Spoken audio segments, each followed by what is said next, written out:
Thank you. Turning over a leaf today. Welcome to the meeting number 36 of the House of Commons Standing Committee on Indigenous and Northern Affairs. We recognize that we meet on the unceded territory of the Algonquin Anishinaabe peoples. Pursuant to Order 1082, the committee is beginning its study of affordability challenges in Northern Canada. Today's meeting is taking place in a hybrid format. Members may be attending in person in the room and remotely using the Zoom application, but actually our witnesses are on Zoom. Welcome. Please wait until I recognize you by name before speaking. For those participating by video conference, click on the microphone icon to activate your mic, and please mute yourself when you're not speaking.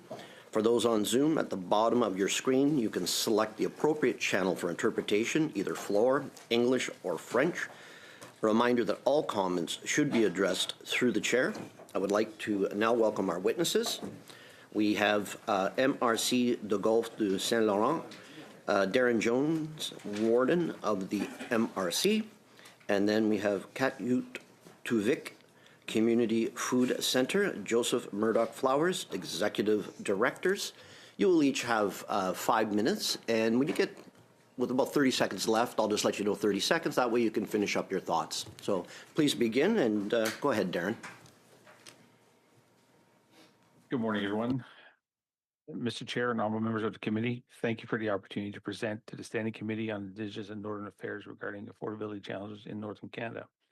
My name is Darren Jones, Préfet Warden MRC du Golfe Saint Laurent, representing communities of the Lower North Shore of Quebec, a remote and isolated coastal regions where affordability is not simply about prices, but about transportation, infrastructure, food security, employment stability, and basic access to services. The reality faces our communities are unique, structural, long-standing. The following points are respectfully submitted to help provide additional context and recommendations from a perspective of the Lower North Shore. On the question of employment insurance and ending the black hole, the Lower North Shore economy is seasonal by nature. Fishery, construction, tourism, and many public services operate on a compressed timeline dedicated to our climate and geography. It's not a choice, it's the economic reality of our location. Yet employment insurance system continues to oppose what workers here call the black hole, the gap between the end of EI benefits and the start of the next seasonal work period. For months, families on Lower North Shore have no income, no bridges, no alternative. This is a structural failure that punishes workers for living where they live and working in the industries their communities depend on. We call for this committee to remove the permanent legislative fix to eliminate the EI black hole for seasonal industrial workers, with particular attention to remote and isolated communities where no alternative employment exists during the off-season gaps. Interprovincial ferries. The Lower North Shore is geographically contiguous with Labrador, and our communities have deep historic, economic, and family ties across the provincial boundaries. Yet there's no reliable interprovincial services connecting our shore to Newfoundland and Labrador. And an interprovincial ferry is not a luxury, it's a logistical extension of the transportation network that already exists at the eastern end of our corridor. It would reduce freight costs, improve patient transportation options, support tourism, provide critical redundancies to the Belle de Journée when it's out of service. We ask the committee to recommend for federal support for permanent multi-seasonal interprovincial ferry connections serving the Lower North Shore. Federal diversities of our ports and airports. The federal government ongoing diversity of small ports and airports is creating quite an infrastructure crisis on the Lower North Shore. These assets are not surplus infrastructure in an urban context. They are essential lifelines. Out of the 9 that appear on a recent list for Quebec, 7 of those are on the Lower North Shore. When Ottawa transfers ownerships of the remote wharfs of airstrips to the municipality or community group, it transfers not just an asset, but a full burden of capital maintenance, insurance liabilities, and regulatory complications onto communities with extremely limited fiscal capacities. A village of 400 people cannot absorb the capital renewal costs of federal breakwaters. A remote airport that serves as only year-round link to healthcare systems cannot treat and be disposable assets. We ask that the committee recommend a federal moratorium on divestitures of ports and airports of remote and isolated communities until the proper framework is in place. Well, either retains federal ownership or maintenance responsibilities, or provides permanent capital endowments, significant to sustain the infrastructure in perpetuity. Divestitures without endowments is abandoned. And of the 9 that appear on the current list for Quebec, 7 are on the lower North Shore. Food sovereignty and local supplies. Our cost of living runs 15 to 20% higher than Sitz Hill. Every product on every shelf carries a freight premium for our isolations. Beyond subsidies mechanics, we address food sovereignty direct. The lower North Shore has historically sustained itself through local food systems, fisheries, huntings, and harvestings, but the regulatory and economic environment increasingly underdetermines these systems rather than support them. The federal investment in local food infrastructure, cold storage, processing capabilities, and support for local harvesters will reduce freight dependency, improve nutrition outcomes, and strengthen our economic reliance. Food sovereignty is an affordability strategy, and we ask the committee to treat it as one. Fisheries supporting coastal communities. Fishing is not merely an economic activity on the North Shore, it's a cultural, economic foundation of our communities, and is under threat. Ending the Sentinel Fishery Monitoring Program for our cod is a direct blow to our region. The Sentinel Fisheries was not only a scientific tool, it provided meaningful employment, real-time logistical, ecological data, and a genuine stake in the resources for the fisheries who have lived alongside for generations. It eliminates, removes both income and knowledge of exactly the movement when cod stocks recoveries become a real possibility. We ask the committee to recommend to reinstate a creation of functional equivalent successor program of the Sentinel Fisheries for cod, and we ask a broader federal commitment to support small-scale community-based fishery diversifications on the lower North Shore, including aquaculture development tailored for our coastal conditions. My summary recommendations: employment insurance, permanently eliminate the EI black hole for the seasonal industry workers with priority application on remote and isolated communities where no alternative employment exists during the off-season. Interprovincial ferries provide federal support for a permanent multi-seasonal interprovincial ferry linking the lower North Shore to Newfoundland and Labrador. Ports and airports declare a moratorium on federal diversity of ports and airports in remote and isolated communities until framework is in place that either retain 30 seconds. Retain maintenance responsibility or provide permanent capital endowment. Food sovereignty, invest in local food infrastructure, cold storage, processing capacity, and harvesting support on lower North Shore. Treating food sovereignty as a core affordability and resilience strategy. And fisheries, reinstating the Sentinel Fishery Monitoring Program for cod for functionality equivalent successor, and commit to supporting community-based fisheries diversification, aquaculture development on the lower North Shore. Thank you very much. And thank you very much. Okay, and now we have Joseph, please. You have 5 minutes. Thank you very much. I will speak in English and French. Je vais livrer mes remarques en français et en anglais. Le Centre alimentaire I can hear my echo, sorry. And we are affiliated with the national food organization called Right to Food. Our center serves the community with multiple holistic programs that provide food access, food skills, and advocacy that respond to local needs.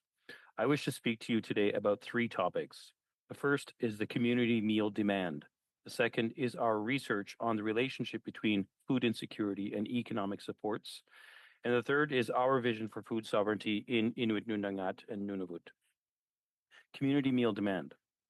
We are most well known in our community for the community meal program. We cook and serve between 300 and 600 meals per day, 5 days a week. We've observed steady increases in the community meal demand that we are serving every day. We've seen our daily meal count go from around 58,000 in 2022 to almost 91,000 meals last year. As of yesterday, we have served just about 37,000 meals. I'm very proud of the team at Kayuktivik who continue to meet the staggering demand for free, accessible, nutritious, quality food. We serve homemade meals in a comfortable setting where people joyfully eat and build community together. We believe that the increase in demand for meals speaks to the increasing economic challenges that people in our community face. Le partenariat de recherche avec le Research partnership with Dr. Safo Gilbert. We have a research partnership with Dr. Safo Gilbert, a researcher at Harvard University. She has studied the relationship between economic support programs such as the Inuit Child First Initiative and demand for our daily meal program. We view demand for our daily meal program as an indicator of food insecurity. In other words, If people are food insecure, they are more likely to participate in our daily meal program. Our research shows that when money is deposited into community bank accounts, food circulation in town soon follows. This provides temporary relief on the demand for our daily meal program. Gilbert supports the proposition that increasing people's incomes leads to decreasing food insecurity. We offer a number of other food access programs, such as a produce box, a weekly country food offering to elders, an evening Inuit women's program, and a range of special events always involving food and joy and celebration because food is so good. Nous croyons que la souveraineté alimentaire We believe that food sovereignty in Nunavut and Inuit Nunangat must aim beyond emergency food access to support a truly northern food economy. In our view, this does not mean greenhouses or cargo containers converted into heated gardens. That's why I now want to describe our vision for food sovereignty in Inuit Nunangat, a hunting economy. Ranchers have knowledge and discipline and skills that should be valued in the same way that farming is valued. We want the federal government to invest in creating a paid Inuit hunters network across Inuit Nunangat. Creating a sustainable hunters network program would mean paying hunters, covering the costs of going out on the land, investing in the capital infrastructure needed to safely harvest animals using traditional methods, and funding programs that ensure that this knowledge is passed down from elders and experienced hunters to young Inuit. It also means working with other levels of government to create regulatory environment where country foods can legally be sold and purchased, and where costs are subsidized until a sustainable market can be created. That would be much more effective than subsidizing the costs of shipping food from down south that is unaffordable and culturally irrelevant to many Inuit. Significantly investing in employment and training opportunities as well as income supports with additional top-ups for Northerners is also key. We cannot significantly reduce food insecurity if we don't address incomes. Increasing incomes has to be a key part of the new national food security strategy, particularly in Nunavut, where a third of the population lives in poverty. I hope you will seriously consider this perspective and include these recommendations in Budget 2026, and I thank you very much for the opportunity to share here today. Thank you very much, Joseph. Merci. So first off, we're going to go to a round of question, and we're going to go to the sponsor of this motion, Bob Zimmer, please. Yeah, thank you for coming, our witnesses, on this affordability study. It's really something that you live with every day, and I appreciate the difficulty it is, even for you personally, to have to go buy groceries in a place like Iqaluit and even further north. And, you know, look at the bag of groceries. It's already expensive in northern BC where I live. It's surprising how expensive it's become, but for you, often it's probably double or triple that. So affordability, simply put, is the financial ability of individuals or households to pay for essential goods and services such as housing, healthcare, and food without experiencing financial hardship or compromising their ability to meet other basic needs. I'm going to ask you, the last person that just spoke, sorry, I can't see your name. Joseph, is food affordable in Nunavut? No. Well, there you go. Yeah, maybe you know, I have some other documents too. The Prime Minister said last election. It said, this is a quote from Brian Lilly in September 16th of 2025, and this is a quote from the Prime Minister: "Canadians will hold us to account by their experience at the grocery store when they are paying their electricity bill or when their children are looking for a place to live." And that's Carney said. And it goes to exactly what the definition of affordability is. So by that measure, has this Prime Minister been successful thus far? I'm not going to, thank you for the question. I'm not going to comment on this particular Prime Minister. This is a longstanding issue that has been ongoing over multiple governments, conservative and liberal. What we have observed is an increasing demand and increasing income inequality. And the way that we observe that in particular at Coyote Community Food Center is by the community meal numbers that we have seen increasing. Yeah, and I want to thank you for the work you do. You provide meals for those in need of food in your own community, where, again, it's not cheap to do that, and I appreciate your time and your effort and your volunteers. So before I forget to say that, I just want to say thank you for your efforts. I have a document here, and I would say, too, just when you talked about previous governments, Nutrition North was an effort by our previous government to combat these high food prices, and we've seen it was started off with good intention, and it hasn't quite, it's done some, I guess, good work. It's lowered prices of some necessities like milk, bread, and other foods in the grocery store, but it hasn't been perfect for sure, and there's still some out of control prices in the north. This is from the evaluation of the Nutrition North Canada Initiative, December 2025, and it says, for example, in 2022 in Nunavut, 76% of Inuit experienced food insecurity. Are you seeing a disparity from Inuit that, again, are from Nunavut and those that come in that work in Iqaluit? Are you seeing quite a disparity in that sort of the affordability? Is it hitting Nunavummiut more than visitors to the community? Thank you for the question. Food insecurity disproportionately affects Inuit in Nunavut. And it's for this reason that we advocate that if it's disproportionately Inuit who are facing food insecurity, and the culturally relevant food for Inuit is country food, and Inuit want to eat country food, that is the locally harvested, caribou, seal, muktak, clams, berries, from the land here in the local food economy, that is where a major focus of support for food security and food sovereignty in Nunavut must be focused, rather than continuing to subsidize a southern-based diet, which goes to the retailers rather than directly benefiting Inuit harvesters and fishers. Well, and I appreciate what you said too, and you mentioned incomes earlier in your earlier statement, and I was just up in Baffinland Iron Mines earlier this spring when it was very cold, but beautiful, and we talked to a lot of young workers there that are Nunavummiut that said they really liked their jobs. It gave them the ability to earn incomes, but also the ability to go back home and eat that traditional diet. They could afford skidoos, they could afford side-by-sides, and the time to do it. They had 2 weeks on and 2 weeks off. They had a solid 2 weeks to go get their harvest to provide for their families. They had houses they were affording. And again, it just, to me, a good answer to that affordability challenge or question.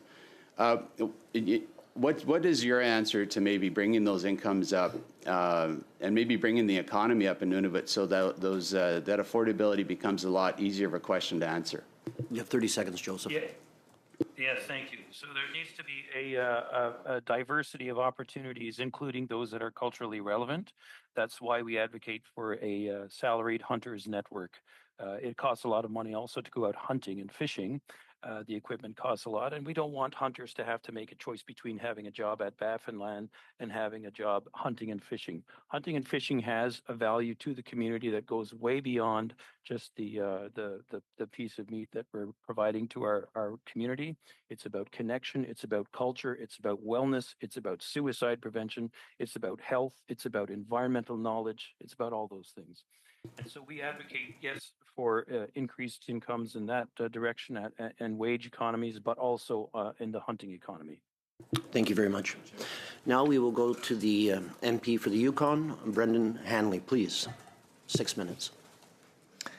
Thank you very much. And I'll continue my questions to Joseph. And I certainly appreciate both of you being here for this very important study, and I thank my colleague Mr. Zimmer for advocating for this very important study. Joseph if I may. Mr. Murdoch Flowers, yeah, the writing's very small on the screen, so I want to. It sounds like you have a very holistic vision, and you immediately made that connection. Of course, not a mystery to us of the relationship between income and you might say economic sovereignty and food insecurity. You're in Iqaluit. You've seen a high increase in demand.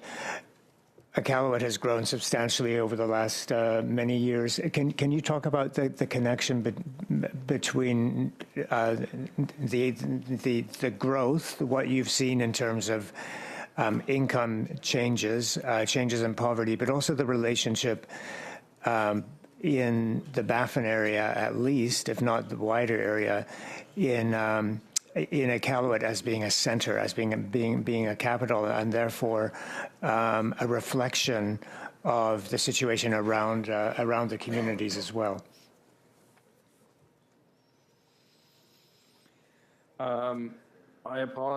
Thank you for the question. I apologize. I'm not quite sure I understand exactly the question being asked. I think it's recognizing that Iqaluit in itself is, for instance, a Nutrition North community, as are all the communities around the Baffin area. I think are you seeing movements of people to Iqaluit as a centre that might be related to need, housing needs, infrastructure needs, poverty around the Baffin region, if not the wider region? And therefore, does that affect food demand in Iqaluit and demand on your centre? Thank you for the question. So, I'll start from the position that Reykjavik's mandate really is local. It's Iqaluit focused, and that's what our mission is. That's what our mission statement focuses on food security in Iqaluit, in the capital. Second, I will say that, when we, for example, serve the Cornerstone program, the community meal program, we do this in a way that is barrier-free. People come in and we don't ask questions. Who are you? Where are you from? So we don't have that demographic information, and I can't speak empirically to that question.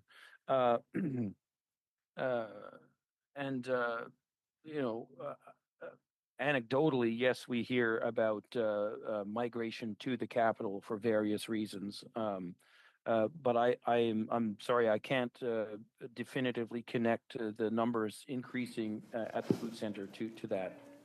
That's fine. Were you able to participate, or did you have an opportunity to participate in the regional roundtables that the Minister of Northern and Arctic Affairs was hosting, or the summit that was held here in Ottawa a few months ago? Certainly, the ideas that you're bringing are reflective of what we heard through those fora. Right, the summit at the Chateau Laurier. I believe it was, yes. No, Reykjavik chose not to participate in that summit. And so we declined the invitation to participate there. Yeah, we didn't. Okay.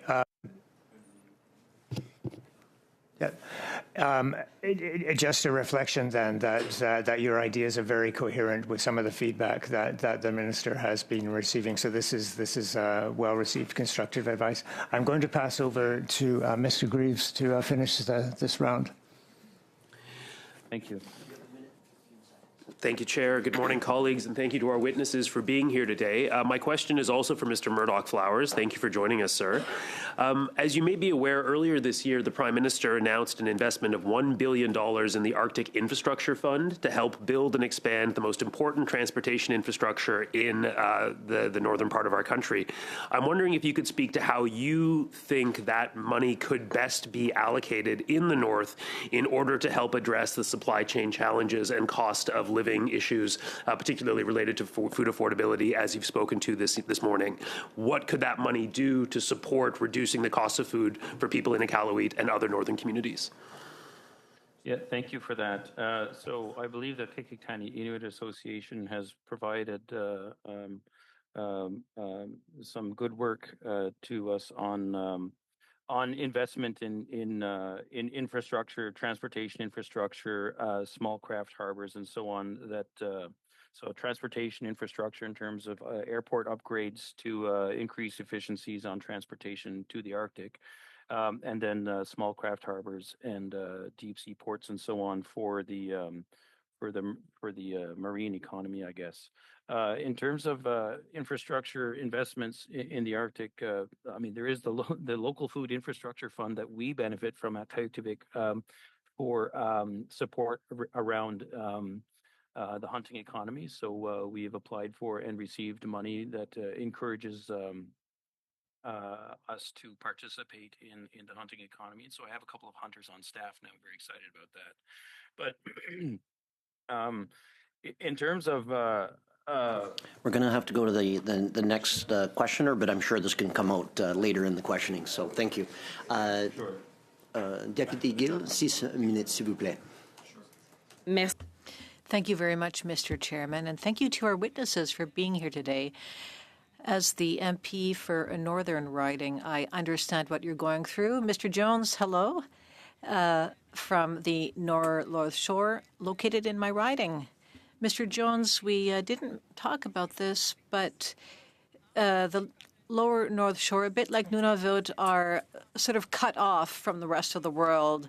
There is no direct transport. There is a ferry service, which doesn't work all year, and it doesn't travel on a regular basis. So it's not just the cost of food, but access to food, which are at issue here. There are a lot of issues I'd like to raise with you.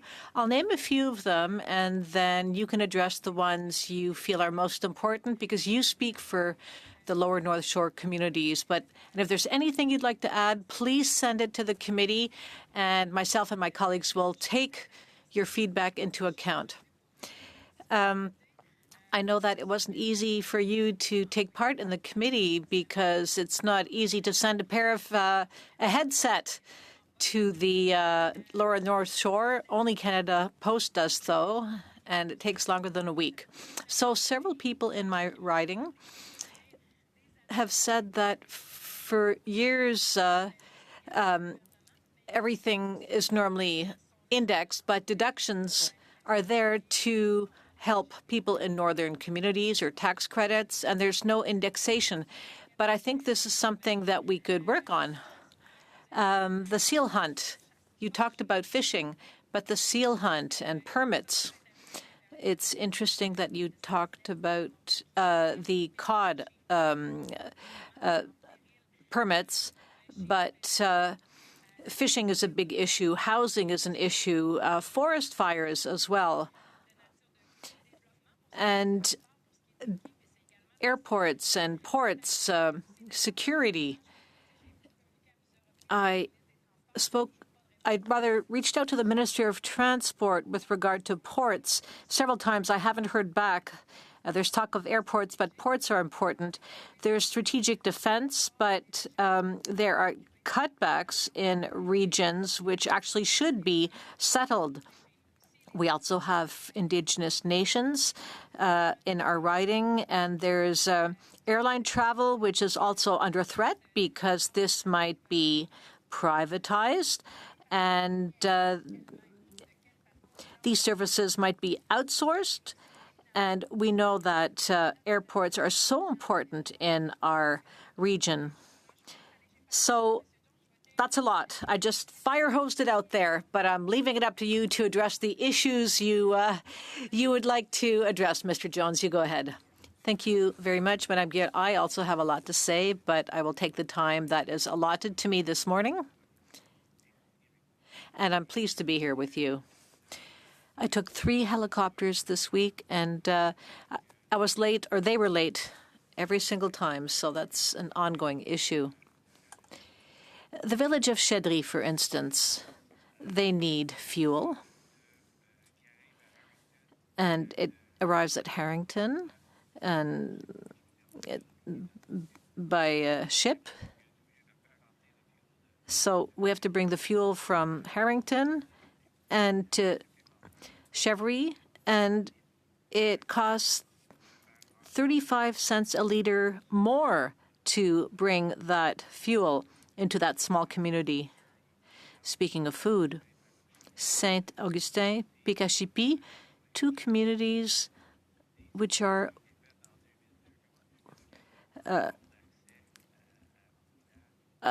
away from the village. And a few years ago, a study was carried out saying a bridge should be built because a lot of people work in Pacochipi.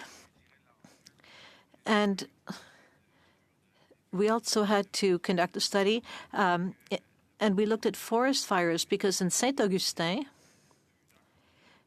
people might have 2 hours because people in Saint-Augustin are surrounded by forests. And at low tide,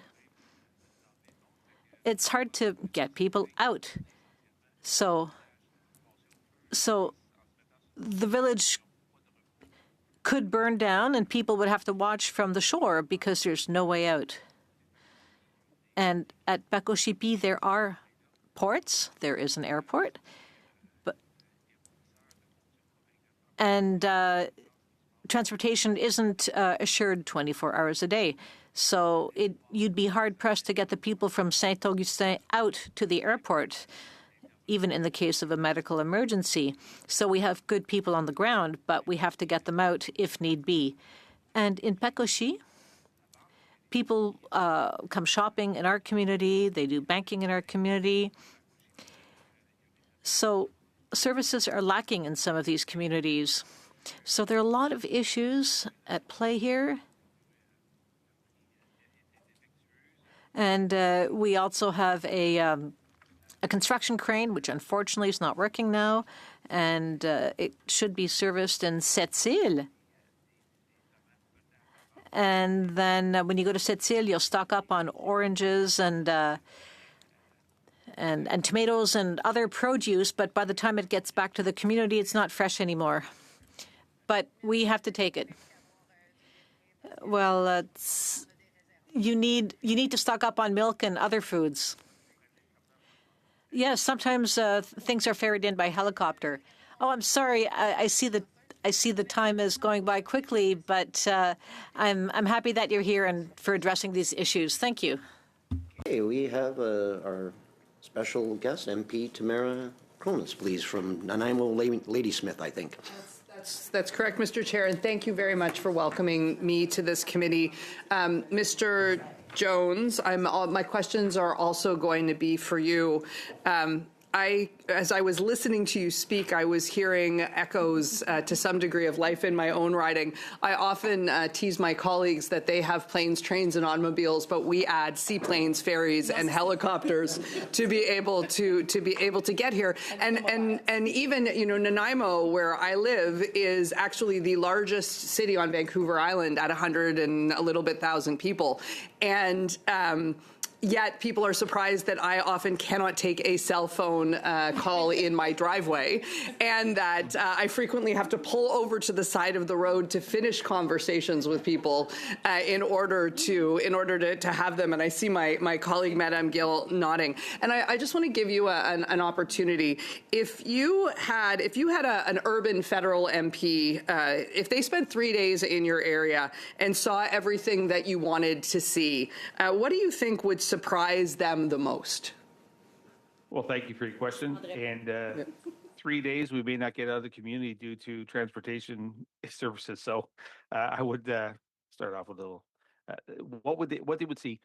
They would see 14 communities on the lower North Shore, which 7 of which are not connected by any road system. They're connected through helicopters, sea boat taxis, and so on and so forth. And you would see that the everyday struggle that is to get just everyday essential services, food as one, getting out to medical appointments as number 2, getting out beautiful scenery. Let's add that the Lower North Shore is one beautiful place to come. Like I'll give my example right now.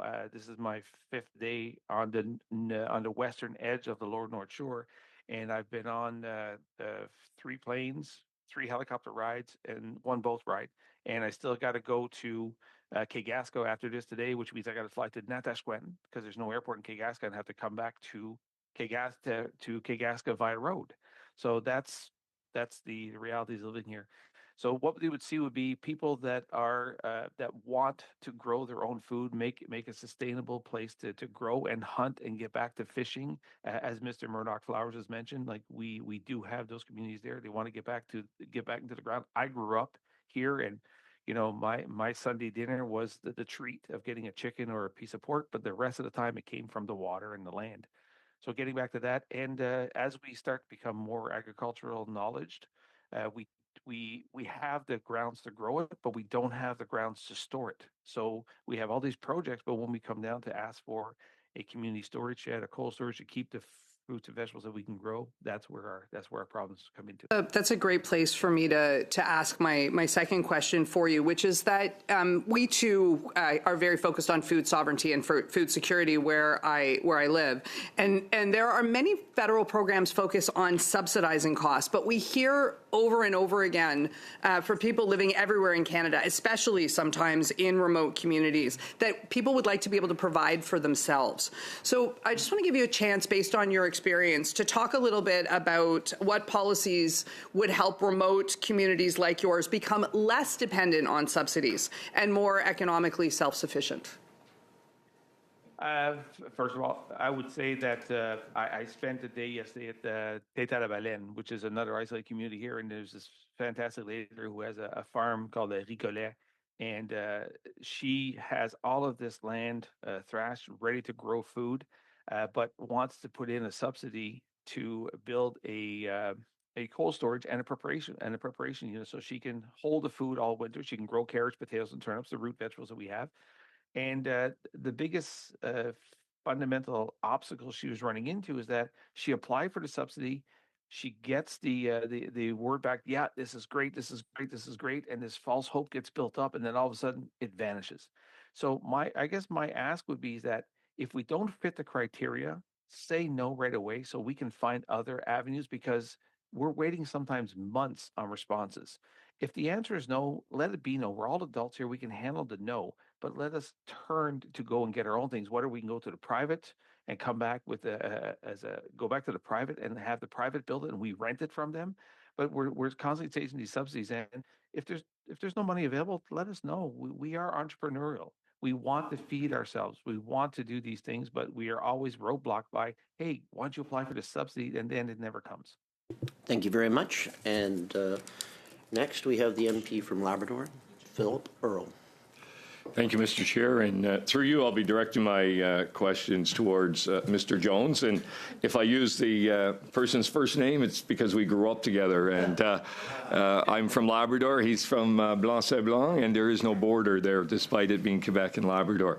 So, Mr. Jones, I think we both know the reality of the region that you're representing. I really appreciate you being here today as a witness. And as my colleague from the Conservative Party has stated, regardless of where the region is from, we have many similarities and challenges in Canada. And obviously, what you talk about from the Lower North Shore is very similar to some of the communities that exist particularly in coastal Labrador. There's some uniqueness of programs directly related to the Lower North Shore that I have familiarity with, and you know that I come from the airline sector. I ran the airline that serviced that particular region. As it relates to Nutrition's North Canada, a program that we heard about a few minutes ago, a program that has significant funding from the government of Canada. But the uniqueness of the Lower North Shore, as you would understand it, is that particular program is administered through the STQ in Quebec to equalize freight cost summer and winter. That is to say, during the summertime, the food goes in on a ship. In the wintertime, it goes in by an aircraft, an airplane. It's flown for about 3 months of the year. Can you talk to us a little bit about what you see on the store shelves relative to the price? Does the price go up in the winter when it's being flown comparative to the summer, or is that program that's administered by the STQ actually working for the people of the Lower North Shore? Overall, I would say, thank you for the question, Philip, Mr. Earl. Thank you very much for that question. Overall, we do see some price equalization there. However, some of the times it does come in through private carriers, so we do see a little price increase there. But overall, if you look at the communities that are serviced by them, they are somewhat normalized. So any change to that program there would certainly hinder us. However, if I could bring out that this program has also been offered elsewhere in Canada, and let's just say if you put a road system in there and still need a subsidy, that's when the food prices went up. Actually, when we had more access to it. So overall, we're seeing a somewhat of a stable thing, not much of a change winter through summer. Thank you for that. And as you and I would know, and I think it's important for our colleagues to understand that in the wintertime, that food is trucked from Havre-Saint-Pierre to Fermont and around down to Blanc-Sablon and the communities there. I was a little bit surprised you didn't talk about Route 138 that stops right now in Kaskaska. How, if that particular road was constructed, connecting all of the Lower North Shore, taking it into Old Fort, Blanc-Sablon, giving that connection to the island, how do you see that as benefiting the economy of the Lower North Shore, bringing down cost? Do you want to speak to us about that for a few minutes?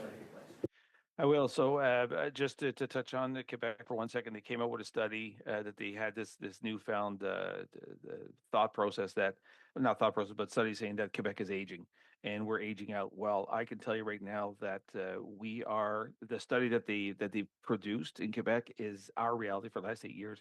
We are one of the quickest declining places in Canada right now. I would say in Quebec, just to be safe, in Quebec, where our average median age is above 58. And and so far we've seen a decline of 8% of our population. What would the road do? The road will bring back our youth, would bring back exploratory opportunities, would bring back tourism. We have one thing that we can offer down here, and that's quite a beautiful coastline. That road would change the way we do everything. It would reduce the cost of ferries, of boats that we currently get subsidized. It would reduce the cost of the transportation, as Mr. Earl just pointed out, the length of driving that food around in the winter.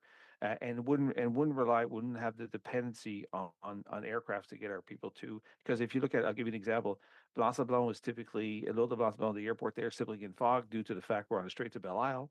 But just let's say if you had to drive up there about an hour to the west in Saint Augustine in Pacoshippi, they're more of an isolated community that fog doesn't really get in that often. So we can drive the person up there and get them on the plane and get them out to their appointment. And it would also, again, bring back, we are aging out. By 2050, 18% of our population will be gone due to passing away and so on and so forth. So the road would bring back that vitality and tourism that we need. I say we could become the next Fogo Island if we give it a chance. Oh, that's thank you very much for that. MP Gill for 2.5 minutes, please. Merci beaucoup, Monsieur le Président. Et évidemment. Thank you, Mr. Chair. Sure, if the federal government would like to help us and build a road and build a link between Newfoundland and Quebec, well, the ferry is actually paid for by Newfoundland to get to Blanc-Sablon. Well, I'm not complaining that Quebec isn't paying, but it's an interprovincial fixed link that we don't have.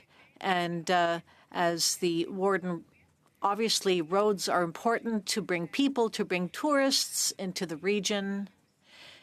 And I think there's one thing you're interested in with regard to development, anything that has to do with aquaculture. And I would invite my colleagues to come to Rivière-Saint-Paul to see Ms. Buffett, or rather Warren Buffett and his family, who do come here. And they do help our region, and aquaculture would be good for food sovereignty and to attract people from everywhere. And when we talk about roads, well, we talk about connecting to Newfoundland and then to Gaspésie and the rest of the Maritimes. But I'll let you take it from here, Mr. Jones. Thank you. Thank you for the question, Ms. Gill. Yes, I completely agree with you. Examples like Salmon Bay could help our communities. Aquaculture would be great for these 7 communities that I'd mentioned, and we can do the development ourselves. It's just a matter of subsidizing the start of the operations, and once things are launched, well, we can take it from there. And we could be drivers of economic growth in our region. And people from around the world in our region. In Harrington Harbor, there are certain fish that are shipped out to Boston, Massachusetts. The shipments don't even stop it on the way in Canada. So the world is asking for our products, and we have them in abundance in the ocean on our shores. So, again, we could, all we need is a bit of a head start, and then we'll take it from there. Thank you very much. MP Eric Milo, please, you have 5 minutes. Thank you, Mr. Chair. And I want to start with Mr. Murdoch-Flowers. If I'm not mistaken, you mentioned earlier about support for local hunting and harvesting to help create, I would say, food sovereignty, as well as a more culturally appropriate diet. That caught my attention because I know the government has in place now a Harvesters Support Grant, which aims to support that right now. So I'm curious if you could speak to whether or not you see that grant as being helpful right now, if it perhaps should be enhanced, or if the program should be brought in a different way, because you mentioned, and I agree with you, how important it would be to ensure that those in the north can have that sovereignty and be able to provide food for themselves. Mm-hmm. I believe, is that the one that's, are you referring, thank you for the question, are you referring to the grants that are available through the Nutrition North program? Yes. Yeah, so we don't directly benefit from the Harvesters Support Grant. I believe that these this piece of the Nutrition North program is administered to the indigenous organizations, the Inuit organizations, and so it is Nunavut Tungavik Incorporated which receives that money and then distributes that to the regional Inuit organizations. So that's where, and then I believe that goes down to directly to hunters and fishers who individual Inuit who are members of those regional Inuit organizations. And so the support that we receive directly from the federal government for hunting economy comes via the Agriculture Canada Local Food Infrastructure Fund money, which is there for organizations, not specifically for Indigenous organizations, but for nonprofits and charities such as ourselves. And so anything that supports getting Inuit the tools that they need to go hunting and fishing is something that we support. And I appreciate that answer. I think we point out as well as a concern we've heard about Nutrition North more broadly. Many times throughout the course of this committee, I've had the honor of serving on it for many years now. There's been a lot of discussion around how narrow Nutrition North is, how it goes to the retailers. Perhaps it should be to the transportation companies, perhaps to the individual consumers themselves. There's been a lot of discussions about how to sort of tinker with Nutrition North. But I think what we've been hearing here today is that across the north, there are affordability challenges, certainly with food, but beyond food. Is it perhaps more beneficial to just look at sort of bringing up wages, whether it be through economic development, like my colleague mentioned as well earlier, looking at those growth opportunities, or even with the government spending we have now in Nutrition North, perhaps repurposing on something more clear, like an increase to Northern Allowance, so that those living in the North can have access to the funds, but have more freedom on how it's spent and more transparency to ensure that it's actually going towards things that they need. Yeah, thank you for the question. I mentioned at the outset that Kayak Community Food Center is part of a national food organization called Right to Food, and I believe my colleague Jasmine Ramsey spoke at the Finance Committee last week on the advocacy pieces that we do in partnership with the Poverty Action Unit at Right to Food, focusing on things like the Groceries and Essentials Benefit, focusing on things like Canada Disabilities Benefit, the Working Age Supplement, and having a target for the elimination of food insecurity and severe food insecurity by 2030. The perspective that we bring to that advocacy is focused really on because yes, Inuit want to have access to what everyone else wants to have access to, food that we choose ourselves what we're going to eat. That includes market foods, but it also includes country foods. And in order to get there, we need to support those programs that give hunters and fishers the opportunity to choose hunting and fishing as a career, as a viable career option. Thank you very much. And next we have the MP for Nunavut. Laurie, please, you will have 5 minutes. Kuyanamik to both of you, Kuyanamik Chair, and Kuyanamik to both witnesses for sharing such great testimony. My questions will be directed to Joseph Murdoch Flowers. I really appreciate that you had mentioned earlier on some research that Qayuqtuqvik had done, and I'm hoping that you can agree to share that research with the committee. I'm wanting to also focus on the testimony that you shared regarding the Hunter's Salary Network that you're proposing. I know that, for example, the James Bay, Northern Quebec have already a similar model where through an income security aspect, they do pay salaries for hunters. I wonder if you're aware of that program and if you can speak to it. I'm not familiar with. Thank you for the question. I'm not familiar with the James Bay program. I am, however, familiar with the Ilisaksivik program in Clyde River. I went to Clyde River last summer to observe their program and to learn from it, and then to hopefully adopt some of the ideas that they have implemented there in order to bring it back here. And essentially, the Itak program in Clyde River is a program where they employ 5 hunters full time, and the hunters go out for days at a time and bring young people with them to go hunting and fishing, and then they bring the catch back and share that with the community. The benefits of this sort of a program, as I alluded to in my initial remarks, they go way beyond simply bringing back meat, but it has the effect of supporting the Inuit culture, supporting Inuit wellness. Thank you so much for that. I can appreciate why you're focusing on Inuit wellness.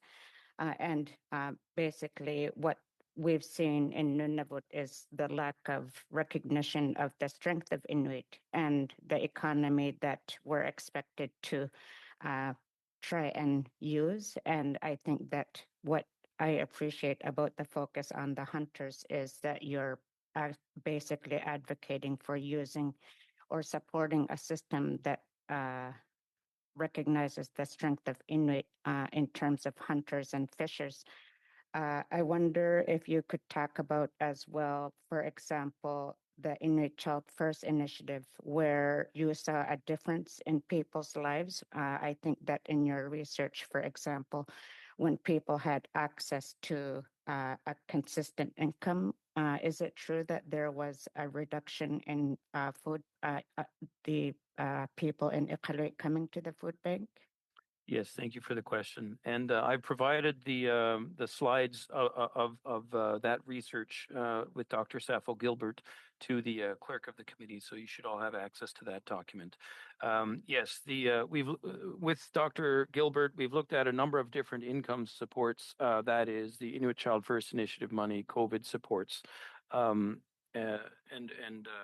We've observed that on the day of the deposit of funds into people's accounts for these supports, and for the week following that, food center use declines significantly, and the most effective or the one that had the greatest correlation, I suppose, is the Inuit Child First Initiative money that was distributed via the groceries Hamlet Grocery Voucher Program last year, I believe it was. And so yes, the correlation is very strong. If I still have time, definitely I would love to hear more about Ilisak Civic and what it does. And do you think that this could be replicated in other communities across Canada? About 30 seconds left. Sorry, about 30 seconds left. And just, sorry for interrupting, the clerk has received your slides, but they're just with translation, so they will be distributed. So go ahead, take 30 or so seconds to finish up. Sure, thank you very much. So Ilisak Civic is a nonprofit charity in Clyde River that has developed over the years and grown and sort of capitalized on the various research opportunities for research partnership opportunities that then translate into hunting and fishing jobs. And so and effectively what they've done is now they employ 5 hunters and fishers, and so they have the equipment that's paid for, they have all of the insurance, they have the salary money, and all of this goes into supporting a program that is all about hunting and fishing and the transmission of that knowledge intergenerationally for Inuit. Yeah. Thank you very much to both our presenters. It was very informative. And we are going to suspend briefly to get ready for our next panel. Thank you. Thank you, everyone.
And I'll get everyone to get settled in. And before I introduce our next witness, I would like to make a few comments for the benefit of the new witness. Please wait until I recognize you by name before speaking. For those participating by video conference, click on the microphone icon to activate your mark, and please mute yourself when you're not speaking. You're on Zoom, so you're going to have on your screen a button that you can select either floor, English, or French, because questions will be asked in both official languages. And a reminder that all comments go through the chair. And now I would like to welcome Aurora Geoscience Limited, Gary Vivian, professional geologist from Yellowknife, I think. Are you in Yellowknife right now, my friend? Very good. Correct. Okay, you have up to 5 minutes to make some opening statements, if you please. Well, thank you, Mr. Chair. I appreciate the opportunity to address committee and to make everybody in the room happy. I do not have 5 minutes of opening comments because I'd rather answer questions. I have been living in Yellowknife since 1977. I am a professional geologist. We work from Mary River all the way to Casino in the Yukon. And I have extensive experience in dealing with Dene, Métis, and Inuit cultures. I'm hoping that I get questions on some of that, but the affordability question has been huge in the NWT and probably Nunavut for many years, and I clearly hope that I can answer all of your questions. I really don't want to take any more time up. I'd rather answer questions if that's okay with the chair. I see a lot of nodding heads here at the committee, so thank you, my friend. Okay, so we're going to go right to questions, and I believe MP Zimmer will go first. Chair. And thank you, Gary, for appearing at committee. It would have been nice to have you here down in Ottawa, but that's quite a trek, I know. So, Gary, we're having an affordability study today, and I mentioned the definition of affordability before, but I'll say it again. Because why is a miner at an affordability study in Ottawa, right? Affordability is the financial ability of individuals or households to pay for essential goods and services such as housing, healthcare, and food without experiencing financial hardship or compromising their ability to meet other basic needs. So I have an article here just from May 6. It's from the Yellowknifer. NWT's GDP continues to contract, largely driven by declining resource extraction. And it goes on. According to Stats Canada, the NWT was the only jurisdiction to experience a decline in gross domestic product for 2025. Stats Canada says the NWT had the weakest economic performance in 2025, falling by 2%. Gary, how is the Northwest Territories doing economically? That's a wee bit of a loaded question, Mr. Zimmer, but thank you for that. I truly believe that in order to have an economy, you need a good base economy, and I think that's based on resources. I think that's our strength. Our strength in the Yukon, NWT, and Nunavut is our resources, specifically mineral. And, you know, the diamond mines have been depleting for a few years. And I think if you actually looked over the last 4 or 5 years, the GDP from resources have been dropping significantly. And we have not been thinking about what's the next step in resource generation, and it creates a huge problem. If you're not looking for mines, you'll never develop mines. Right, Gary? And that's often a measure that most people that aren't miners don't understand. If there's no exploration, that's the advanced team for actual mining to take place. And we know in Canada, it's one of the most difficult jurisdictions around the world to mine. It takes 19 years from start to finish before a mine starts to where it actually starts producing a resource where it can get profit. So I'll go on. It was strange to me then, Gary, knowing that I knew the economic situation, that one of the first Prime Minister's announcements that he made was he was going to turn 30% of Northwest Territories into a park. an initiative from environmentalist groups, some of which are from foreign countries, that are contributing $75 million. So that's that seed money from environmental groups. One is the Pew Foundation from the U.S. And it was in a combined effort with $300 million from federal or from the Canadian taxpayer. And so this is my next question. If the economy is doing so poorly, do you think it's a good idea for the Prime Minister to announce that he is turning 30% of Northwest Territories into a park? Well, I would argue that probably 30% of the territories is currently removed from any exploration opportunities when you look at protected areas, parks, conservation areas. So I would argue we're there already, but the problem is when you announce those sorts of things, I'll use Tyendinané as an example. That was a 33,000 kilometer park that was suggested by Twitzil Kay and the federal government to remove from exploration. And what they did was basically alienate probably one of the best areas in the Northwest Territories for an IOCG type deposit. And I don't want to go into. Gary, what's an IOGC? Just from here. Iron oxide, copper, gold. Okay. A bit like what Broken Hill or BHP has in Australia. It's one of the largest deposits for critical metals in the world. So what they do is the federal government decides areas that they want to alienate. So then they do what they call a MIRA, which is a mineral energy and resource assessment. And the problem is as an advocate, you're also using your people to alienate that land. I believe that should be done by private industry, not by the federal government. And I think you would have a fairer mirror being done. We actually raised a public concern on alienating all of that land in perpetuity, because that's essentially what happens, is it's removed a significant sector to help reconcile and deal with the economy of the NWT. Right, and I guess, maybe for clarity for this room, because I even talked to some of the leaders there, and they were under the understanding that they could still develop resources once they're put under protection.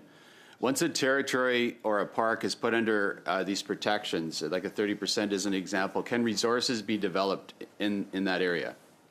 Not if it's federally withdrawn. They cannot. No.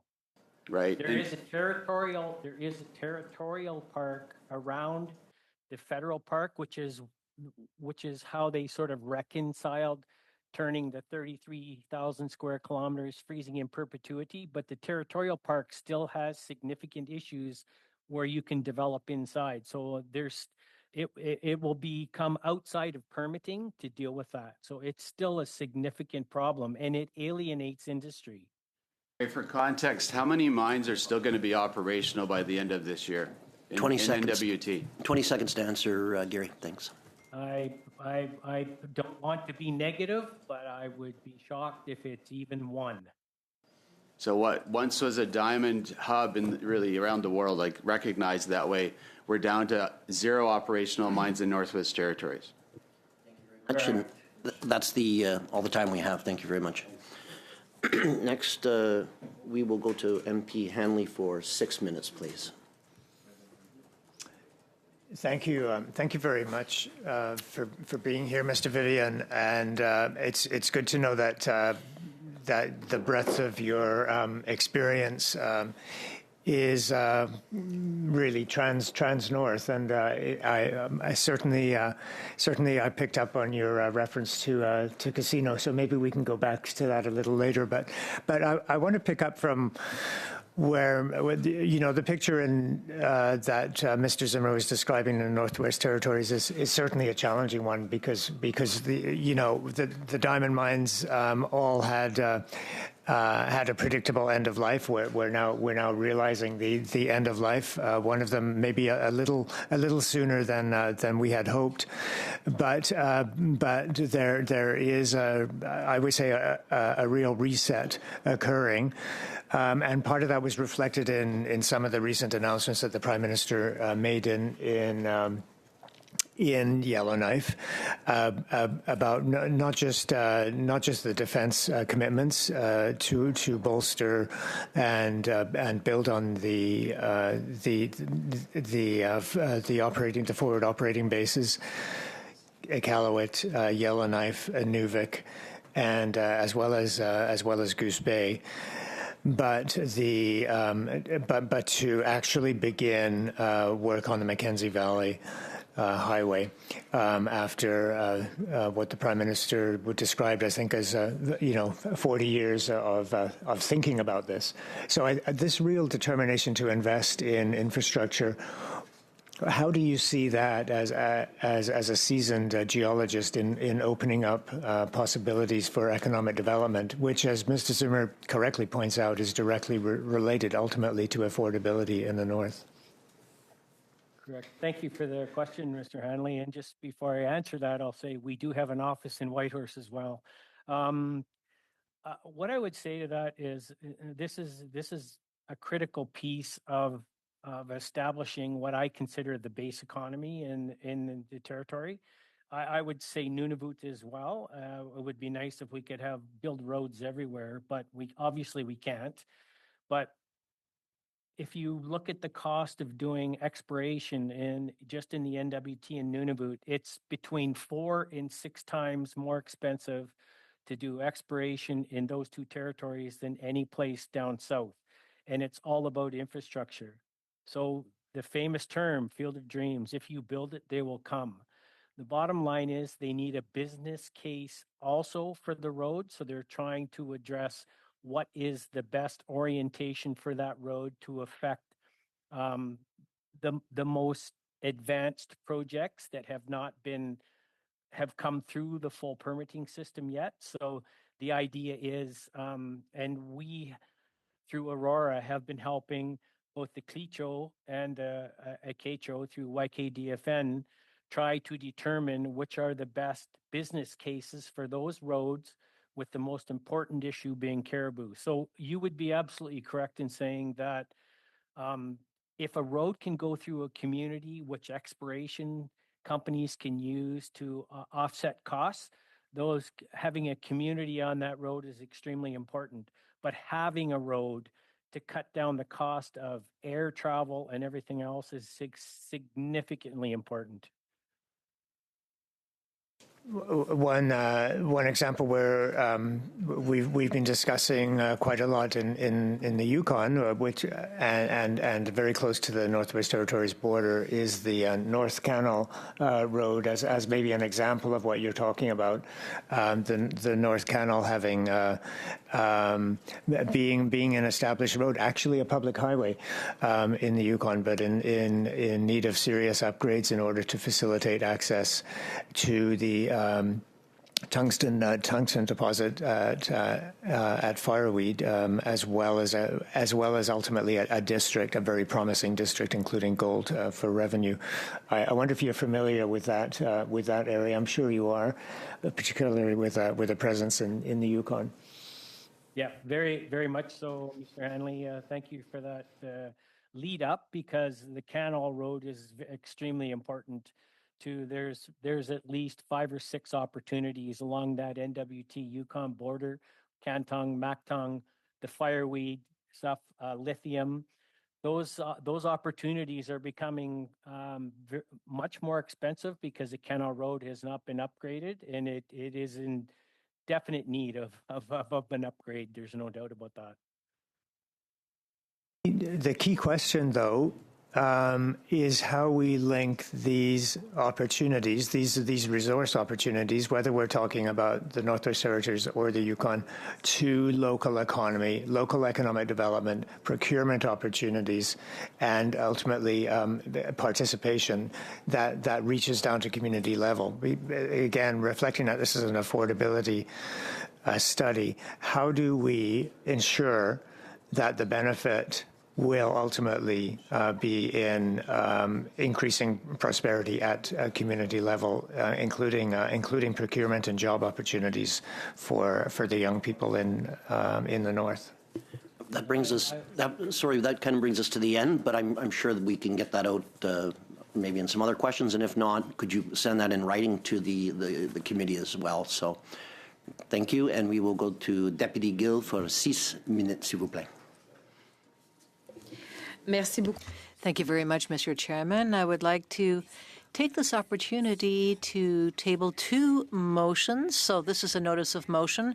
The first, if I may, that the committee study the report from Amnesty International entitled Housing Crisis in the Indigenous Communities in Ottawa, Matawan 2026, and that the committee call on the minister, the CMHC, that a minimum of 4 meetings be held, and report on its study and recommendations as per Section 109 of the Standing Orders, and that the government respond.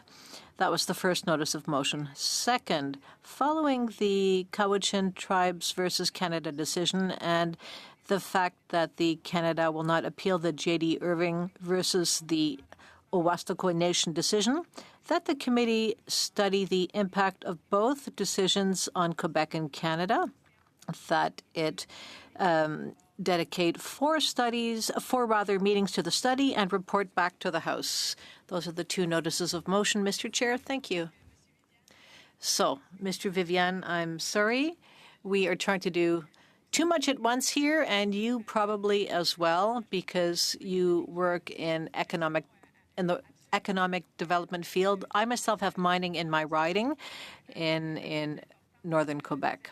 Now, you talked about the importance of road infrastructure. Yes, that's good for development, for the autonomy of persons who live in remote areas. And it's also a matter of security. And it might bring down any costs related to living in those remote areas. I'd like to hear you more on how to bring some of these communities outside of their isolation, especially for the people who live there, and how that would affect economic development. Thank you. Really apologize. I can only understand English. I'm very, very sorry. There's a interpretation button on your down below. I've been looking for that. I see participants raise hands. Juste un appel au règlement. J'aimerais savoir si les tests. I'm just wondering whether sound tests were made with Mr. Vivian and whether it was explained to him how interpretation works here at the committee. Did that happen before the committee started? Suspend. Wait. I just found it. You found it? Okay, please turn that on. It was under more. Okay. And we'll get Deputy Gill to ask the question again, please. Merci beaucoup, Monsieur le Président. Thank you very much, Mr. Chair. Mr. Vivian, were you explained before the committee started how to use interpretation? This happens frequently, but we try to avoid it. Were you given explanations on how to use the interpretation? I have. No. I've got interpretation put on. I'm going to suspend for a moment so that the technical people can help you.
Merci beaucoup, Monsieur le Président. Je vais y aller plus rapide. Thank you very much, Mr. Chair. I'll ask the question quickly to give Mr. Vivian time to answer.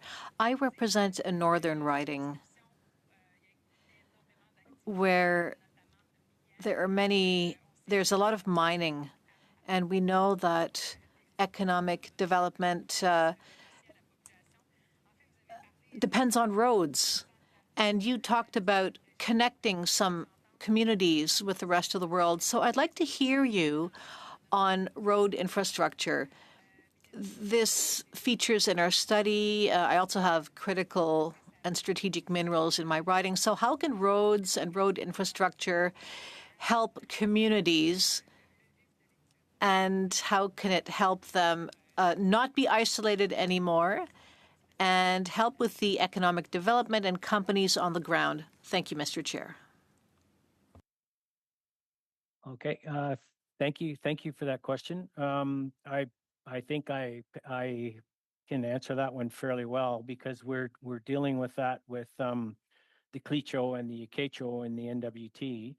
I truly believe that roads need to connect communities, because communities will benefit from mine infrastructure that needs to happen. Like I said, it costs 4 to 6 times more to do exploration in the north and probably northern Quebec, unlike the southern part of the provinces. So having communities connected to mining infrastructure is a significant ability for communities to both benefit in opportunities provided to the mine, but also for the mines to access through the communities. So I totally believe that any infrastructure should include communities along the road that that help benefit mines, because mines will then benefit the communities. To me, the business opportunities in the communities will increase significantly if there's road infrastructure to those mines rather than flying.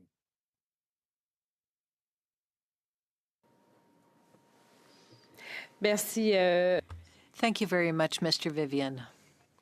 I don't know if there's anything you'd like to add. You didn't make an opening statement, so that gives you more time to speak about issues you hold dear. What about the cost of food? What about the cost of heating, the cost of transportation? So there's a lot at issue here. Do you have any other suggestions to make? I know that you have a very specialized perspective, but I believe you worked in several areas in the north, and you would have witnessed some problems up there. For instance, when a mine opens, well, there can be consequences. I've seen it in my own writing. So how can a company or a business help the communities and mitigate any disadvantages to large-scale operations? Because communities will accept a large-scale operation, but there have to be benefits and not only drawbacks for the company. So how do you thread that needle, and especially with regard to Indigenous communities? Right. Thank you for that question. And so my response to that would be, whether it be Dene, Métis, or Inuit, I think the opportunity lies with the mining company themselves and creating that engagement and transparency in the very beginning. One thing that I would say about the permitting system in NWT and Nunavut is that it's a co-management system. So you can't really progress without the engagement of the communities. And business opportunities are part of that engagement. And I would say, as long as the company engages early and often, those opportunities will continue to happen as the mine develops. And I would suggest that if you looked at the Clecho and the Akecho in the diamond area of the NWT, if you ask them about the closing of the mines, they would tell you that the benefits that they have received from those mines will definitely hurt them when those mines close down. So they have been the 4 diamond mines that were operational at one time in the NWT were all established under a co-management system that allowed for the opportunities of Indigenous businesses to be involved in the development of those mines.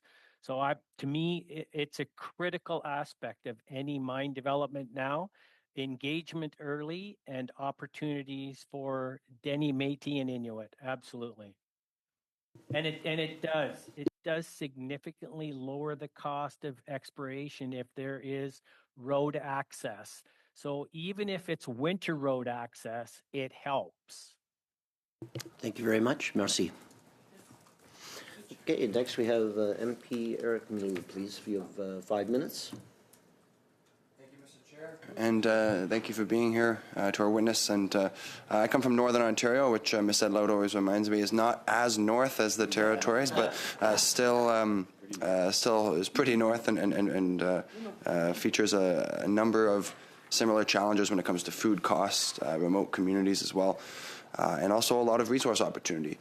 There's a lot of gold, lithium, critical minerals, chromite. Of course, we have the Ring of Fire, as everyone knows, in Northern Ontario.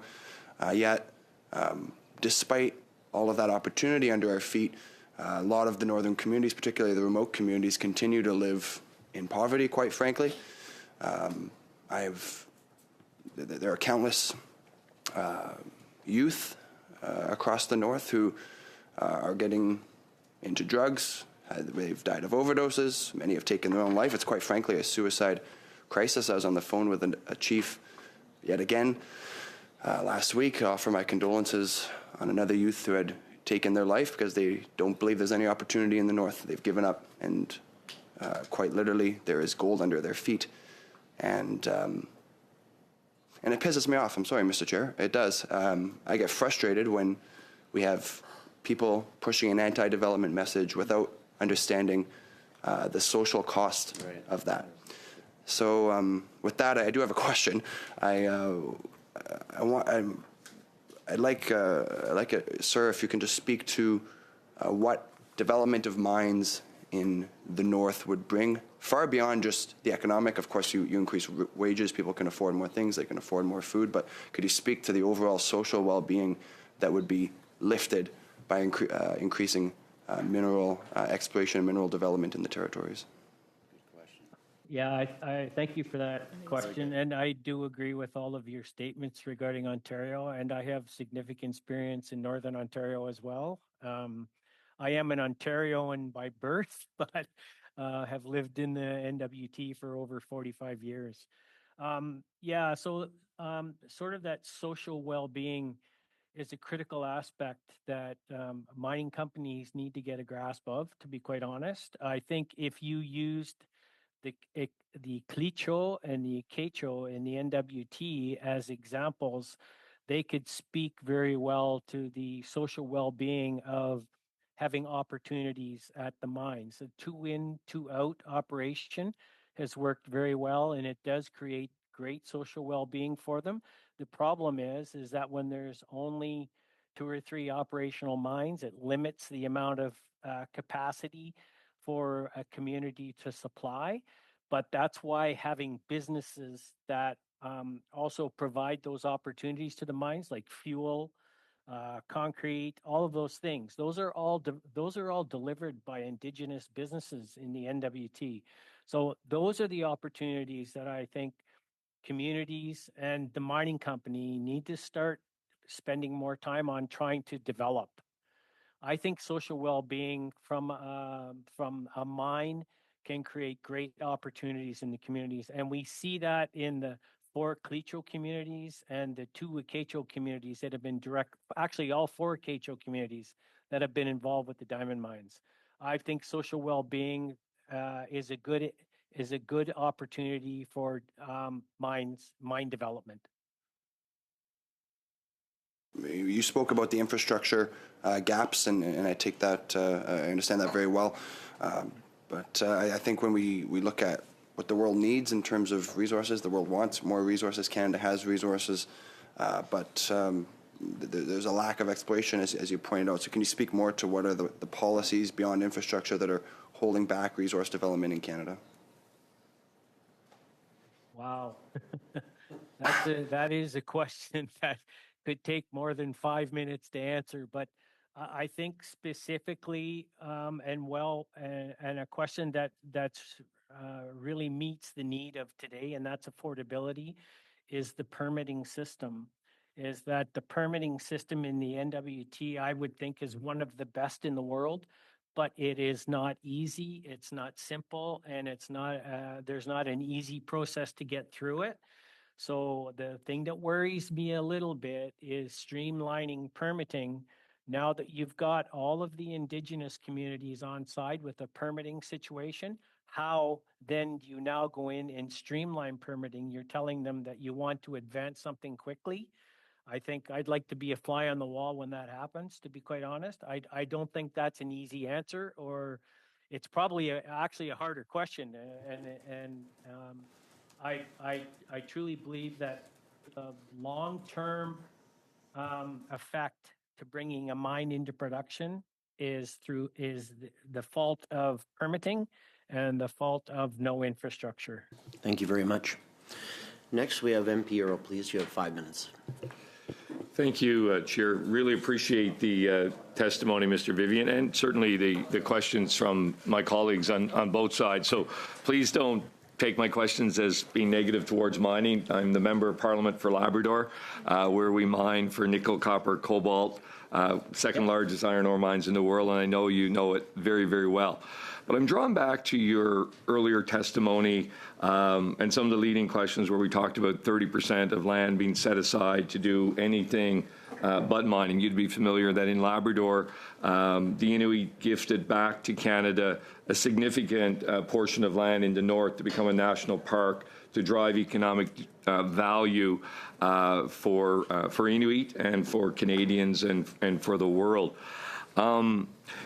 Relying on UNDRIP and the mandate towards the duty to consult prior, and informed, I want to ask you some questions around that, because I'm drawn to an opportunity on the border with my riding known as Lac Brisson, Strange Lake, where geologists like you have gone in to look for rare earth elements, and there's a lot of them there. But they forgot a very, very important policy, and Inuit have said, not now. So tying this back to the mandate and the scope of the study, how do we get it right so that people that live in those communities who see an opportunity working on an exploration project don't have a job tomorrow, but because of the failure of the company leading the project, they're unemployed, and that certainly impacts their affordability? Thank you. I'm gonna, sorry, I'm gonna just trying to understand your question. So you're basically asking me, is that about the sort of short-term nature of jobs with exploration that you're asking, or is it, sorry? No, I'm looking for your knowledge. You introduce yourself as having worked very closely with First Nations and Indigenous people. You're a geologist. You've done a lot of work in the north. I'm telling you that it's my experience that many of these companies don't get it right, and that leads to anticipation of employment, but because it's not done right, it leads to the disappointment of losing a job. How can we do better? I think my simple answer to that is one of the things I said earlier is that in NWT and Nunavut, they have a co-management system where companies and Indigenous communities, I hate to say Indigenous because it's Dene, Métis, and Inuit, all have the opportunity to meet and have honest conversations about what's being done by the mining company. So that's the opportunity for the questions and the concerns to come out that people or the communities have to get addressed during the process of establishing a mine. And if those aren't addressed properly, then you will always have an issue between the mining company and the community. So the co-management system that has been operating for 30 years in Nunavut and NWT, I think has built a really good base for industry and the communities to be together in establishing a mine, actually becoming closer to partners than it is actually a relationship, to be quite honest. Thank you. And I've got about a minute and 15 seconds left. So, drawing again on experience, small community, 150 people, small grocery store, half a dozen geologists show up to do a project. They buy their supplies from that local store. The project goes on for 4 or 6 weeks. That, by extension, sometimes, because of supply and demand, drives up the price in that particular community, in that particular grocery store. Is there a better way that geologists, junior mining companies can find supply of food that, A, it benefits the community, but B, it doesn't impact the cost of living in the community? I think that's a bit tough. But the bottom line is, with a lot of those smaller communities, the only thing that you have is air transport to supply food and other major needs in the community, like fuel. So it's either like a small barge across the Great Slave Lake, or you're flying into the community. So that I think the only way that you can address that is for better infrastructure, larger planes that can access the smaller communities to get food in at a cheaper rate, and nothing's cheap when you're flying. But I just my biggest thought about how to lower the cost for food for people in the communities using exploration is by using the exploration people themselves. There's an economy of scale. We do it in Delaney. Every time we go there, we fly out of there, we're always taking food into the community. Thank you. Thank you very much. But Thank you. They're hard. Thank you. Deputy Gill, you have 2.5 minutes. Merci beaucoup. Thank you very much, Mr. Chairman. My colleague agrees with me on an issue which is important to mining communities. It's the size of projects, and this is part of the study we're doing here. In Quebec, there's a lot of talk of fly-in, fly-out communities. A lot of people come and work in our communities, but often the wealth does not benefit the community. On the one hand, we're happy to have these projects. Some people will get jobs, but most people will be flown into camps. They'll stay a few weeks. They earn very good salaries. I have the wealthiest municipality, rural municipality, right beside Mr. Earl's in Labrador. We would like people to stay. We would like these workers who fly in to actually stay and to help enrich the community and contribute to the communities. And we're talking about people who fly in and local Indigenous workers. So how would it be possible to keep the wealth in the community so that the community can grow and not only survive, so it can grow and thrive? I know that you talked about co-management. That's a great thing. So what would you say to this issue I've brought up? Thank you. That's a great question, because we face that all the time in the north, NWT and Nunavut. How come we're flying in and flying out people that live in Halifax or those other places? And I think our government, our GNWT government, made the mistake when they allowed that to happen. I think the mines should have enforced, if you want to work at our mine site, you need to live within a certain distance. And we have communities that could actually support that. And I think that's the biggest problem is the mines aren't enforcing. That's part of what the commitment should be to a community, is asking their mine, the people that work at the mine, their mine staff, whatever, that they should be living somewhere within a radius of that mine site and not flying 600 miles away. I think that's the way you get value in the communities, and it's the way you can grow honesty and integrity in the communities. Merci beaucoup. Merci beaucoup. Okay, next we have MP Cronus, please. 5 minutes. Thank you. Thank you so much, Mr. Chair. Canada talks a lot about both protecting land and developing critical minerals. I want to ask you a little bit about how those goals fit together. My colleagues across the table have been asking you about better ways to accomplish our goals to provide for sustainability and affordability in the North. Just in your experience, do you think it would be beneficial for us to first know what mineral resources are present in the North before governments decide to permanently close large areas to development? That's a pretty simple question, and thank you for that. I would say yes. And there obviously are going to be some areas that are archaeologically significant to the communities that they want a no-go. And I think industry certainly understands that.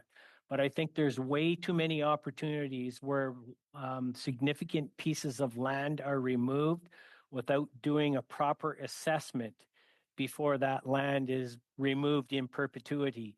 And removing that land in perpetuity removes benefits to the community. So there should be a better assessment of putting that land in perpetuity out of touch to industry. And it's in a lot of cases, it's not being done.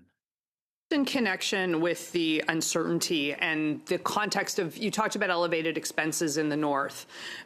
What happens in this environment where everyone sort of knows that this is coming, that MPAs are, that 30 by 30 is coming? What happens when companies aren't sure whether land will be available for development in the future? You've talked about a steady decline in exploration over the last few years. Does this sort of threat's not the right word, but promise of 30 by 30 and the closure of areas, how does that impact exploration in the north? Thank you for the question, and I would sort of agree with you. It does create a threat, to be quite honest, and it's not something that's taken lightly by industry if there's an opportunity that something can be removed. And that's why I think it's extremely important that you have a land use, that specific areas have land use plans. Like if there's going to be land alienated, it needs to be upfront and very clear. And I would give Nunavut a tremendous amount of kudos for what they did in their selection of lands, so that even though they recognize a lot of the areas that they picked were good economic areas, greenstone belts and those sorts of things, they are the owners of that piece of land, and what happens on that land is decided by them. So they had, and they're actually going through a new land use plan. But the bottom line is I think land use plans are critically important, but having areas where there's no land use plan and some community come out and say, oh, we want to conserve this piece of land after somebody has already staked there, that's what gives, I'd say, the NWT a bad name in a lot of ways. If I did send a quick PowerPoint to Paul Noble, who is Mr. Zimmer's assistant, I hope he might share it. It shows the from 2007 to 2026. What's actually happened for exploration in NWT Nunavut and the Yukon, and the NWT has done nothing but go down. The largest interim land withdrawal probably in North America is the Acacia one, and it was put on to basically hold industry as a pond while they got land claims settled. And so that's been going on for almost 20 years now, and that's not good. You also talked about the important role that the Dene, Métis, and Inuit play in the Northwest Territories in terms of economic development and resource development. There is huge potential for those communities to benefit from mining jobs, contracts, and business opportunities. Can you share with the committee your thoughts on how we make sure that conservation decisions don't accidentally close the doors on future opportunities for those communities in the Northwest Territories? 25 seconds. I thank you for the question. I truly believe that the only way that you can effectively introduce conservation is to make sure that the communities understand the benefits that could be removed if you alienate this piece of land. So that's what I'm saying about proper mirrors. You need a proper mineral, energy, and resource assessment on land before you freeze it in perpetuity. And the communities understand what benefits they might get from that. Thank you very much. Mining is not the same. Thank you very much, and we have to go to our next. That's quite all right. That's quite all right. You're very knowledgeable. So next we are going to go to MP Greaves for 5 minutes. Thank you very much, Chair, and thank you to our witness. Thank you for being here, Mr. Vivian. I'd like to pick up on the theme of infrastructure that you've been touching on. Really fascinating to hear about your long experience living and working in the North. I'm sure in that time you've seen a lot of change. We know that the level of public interest in the North has varied over time. We know that the level of governmental interest in the North has varied over time. And we know that the North has often found itself at the intersection of really large global or macro forces, whether those are geopolitics, whether those are global economic trends, or whether those are, for example, the impacts of global warming and global climate change that have such a profound impact on northern communities, on northern infrastructure. And I would expect in your particular field of geology and mining, where there's so much change that is happening in terms of the landscape of the North, the physical soils, permafrost thaw, et cetera. In that context, as you're aware, the government is focused on investing in northern infrastructure, but the focus is very much on dual benefit or multi-use infrastructure that will help meet the needs both of the Department of National Defense and the Canadian Armed Forces and the needs of northern communities, which of course have been significantly underinvested in critical infrastructure over many decades. I'm wondering if you could just share your perspective on what the best types of investments for dual benefit, dual use infrastructure in the North would be that, in your view, would help serve not only the needs of local communities, but the needs of industry, the needs of geoscientists such as yourself, and if you're able to, the needs of the defense community in Northern Canada. Okay. Yep. Thank you for that question, Mr. Graves. So I would say, obviously, the Canadian government is talking about Arctic Economic and Security Corridor, and I think the biggest benefit to that for communities is actually touching communities. So I think that road infrastructure or that corridor infrastructure has to get as close to communities as possible so that we can join them and make them socially better. And that's the words from the Klicho Nation, to be quite honest. And I think the Acacia would agree. So I think joining communities, number one, and also the business case for that road is going to be economic payback on that road. So who's going to pay for it? It's going to be the mining companies that have to either send concentrate out on that road, either north to Grays Bay Port or south to Yellowknife, whichever way it wants to go. And there's use pay on that road. And there hasn't been any infrastructure in the North that hasn't been paid by the mining companies. So I think of Yellowknife, I think of Hay River. The rail and the hydro for Hay River was paid for by Cominco after it was put in by the feds. So I think there's opportunities here, but I would say road infrastructure is the thing that's going to cut costs the most and provide the biggest benefit. Thank you for that. So that anticipates my next question, which was inviting you to reflect on how the federal government might best spend the $1 billion that's been allocated for the Arctic Infrastructure Fund to support lowering costs and increasing affordability for Northerners. It sounds like your answer might be investing in road infrastructure, but I'll just give you an opportunity to elaborate if you'd like. Yeah. So I think if you talk to anybody in the North, I'm the past president of the Chamber of Mines. I've been doing this for sort of 35 years. And I would say between some sort of energy infrastructure or road infrastructure, it's clear that, to me, if we want a business case scenario for corridors and payback and benefits to communities, the most important is probably road infrastructure. Drawing on your experience as a professional geologist, somebody who I imagine has spent a great deal of time working on the land, working in communities, working on different kinds of sites, I'm wondering if you could speak to how climate impacts, and I am thinking specifically of permafrost thaw, although there may be other relevant impacts, how that's driven the cost of these infrastructure projects up.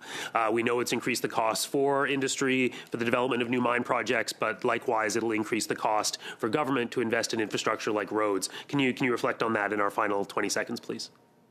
Yeah, I would say just quickly that certainly climate change has played an effect in cost, but the bottom line is every project now, even advanced stage exploration projects, are asked to submit their costs for monitoring permafrost, and the road will be the same thing. I know that process, the significant part of putting it across tundra is going to be evaluating permafrost, and so that's always part of the permitting process.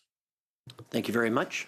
Now, we have a wee bit of time, and so, Mr. Zimmer, I believe you wanted to ask a quick question. If anybody else wants to ask a quick question, I'll allow for it, but go ahead, and I don't see any nodding. I don't see anybody else raising their hands, so a couple minutes. Thank you, Chair. Appreciate the opportunity. And Gary, again, thank you for coming. Of the regions, and just for context, thanks. For context for the viewer, in terms of region size, so when we were talking about protecting the 30% in Northwest Territories, that might seem insignificant to somebody else that's not living there, but Northwest Territories is the third largest region in the country at 1.346 million square kilometers. So 30% of NWT is very significant in just geographical size, right? And I want to go back to something you said before. Exploration has been on the decline in NWT since 2007, and you say this isn't a new problem, and the Northwest Territories has a bad reputation. Why is exploration in such sharp decline in Northwest Territories, Gary? Well, thank you for the question, Mr. Zimmer. And again, that could probably take longer than 5 minutes to answer, but I think there's probably 2 or 3 major issues here. The first one would be the permitting system is extremely extensive, and I will agree and say that we have the best permitting system in the world, but it's not easy and it's not cheap to get through. So a lot of companies have been worried that when they come here, they need to have an environmental permitting person on their staff. It's not simple for just a junior mining company to come and apply for a permit. You basically need an environmental engineer to submit your permit. But I would say the biggest thing with the NWT is if you saw the decline from 2007, I did, Bob, provide Mr. Noble two PowerPoints yesterday. The bigger one actually shows the decline since 2007, and the biggest thing that happened was the Acacho interim land withdrawal, and that is a land claims problem. And we have basically a land claims problem in the 2 largest areas of the NWT. So that's a significant problem. Yeah. So Gary, just the last 30 seconds here. And the Prime Minister, I appreciate actually what he had to say last election. He said he was going to develop our economy at speeds we haven't seen in generations. It's one thing that we can be hopeful that actually happens, right? And I'm sure you would agree. But to actually, it's one thing to say that, but for that to actually happen are 2 completely different things. And I would just ask, maybe as the last 5-second question, do you see that happening in the next couple of years? I thank you for that, Mr. Zimmer. Let's say, and I want people to think about, is that we have spent 30 years developing a permitting system that's probably the best in the world. Robust, absolutely, difficult to get through, absolutely. It's creating very safe operational mines. Do I see that as a simple answer saying to streamline permitting? I just don't see how it's going to work. I don't see how you change a community's input into this without having a significant amount of education on the where we've gone in the last 30 years and where we're trying to go in the next 20 by saying, okay, we're going to simplify it. The only other thing I would like to say, Mr. Zimmer, is you talked about NWT and Nunavut. Is Nunavut and the Yukon, and you're going to give 30 away. That's a significant piece of land that's coming out of those 3 territories. Can you repeat the last 30 seconds? Because it just, you had a glitch in the video. Just repeat what your last sentence. Your last 2 sentences. I was just speaking to the fact that you raised thing about NWBIG, but 40% of the land mass are the 3 territories in Canada, and you're going to go 30%. It doesn't matter. You're not going to get that land in the provinces. It's going to come from the 3 territories, and there's 40% of the land mass. That's an unequal amount. Well, thank you very much, and that will bring us to the end. Thank you very much to the witness, and ready to finish. Done. Thank you, Mr. Chair. Thank you.